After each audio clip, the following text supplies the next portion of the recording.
If you have a goldfish brain, this video probably isn't for you because it's gonna be a little bit long, a little bit boring, but I want to talk to y'all about something very personal. And I started this TikTok to essentially document my journey from like a brand new agent that literally hadn't done one deal to what I have built now. And obviously it's worked, right? Pretty much checked off a lot of the goals that I wanted to hit. And obviously as you check boxes, you create new boxes and new goals. And what I found with this was a constant loop of not necessarily comparison, but not feeling like it's enough. And I think when you're in an industry where it's consistently like you have to do more, you have to sell more, you have to build more, you have to make more, you have to be more, you have to have more, like you kind of get caught up in this like go, go, go. And for the longest time, I genuinely was like, I'm doing amazing in life, right? Like I'm checking my boxes, I have great relationships, I'm making great money, I drive the car I've always wanted, I have the house, like everything's just working out perfectly.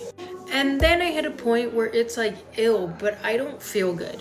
And you know, you see like the celebrities or like these big YouTubers talk about it and like, I just didn't feel good. Like I just needed to figure myself out.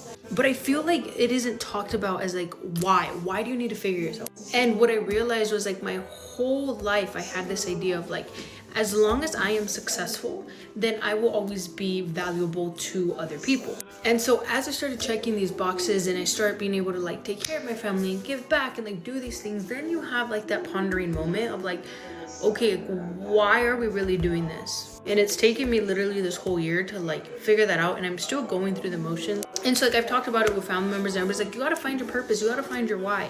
And it's like, right, but what happens once your why is like already taken care of? Like you already, if your why was to be able to take your family on a trip, your why was to already retire your parents, your why was to pay off your parents' house, like once you reach that, then what happens next? And I think I hit that level, not because I'm at that level of success, because I'm nowhere near that, but because I saw like, okay, that's very doable and very achievable, and I know I'm gonna do it. So then like what happens after that? I started thinking about like, I always thought, okay, the next 5 years, I need to make sure to do this. And now it's like, okay, the next 5 years, I should be able to check off everything I've ever thought of in my mind. And that's just where I went through a dilemma of like, do I want to build something great, or would I be happier with something good and live a very just content and happy life where I could goof off, where I could have fun, where I could still like handle my business, or do I want to build something so grand that's going to require so much more of me, or for me to transform as a person? And like the truth, I don't know. Like I'm also believe that I'm 23 years old and I haven't quite figured out exactly what I'm going towards. I think I definitely am like figuring it out, but that's just my rant. And I say this because I think social media really is a big highlight reel,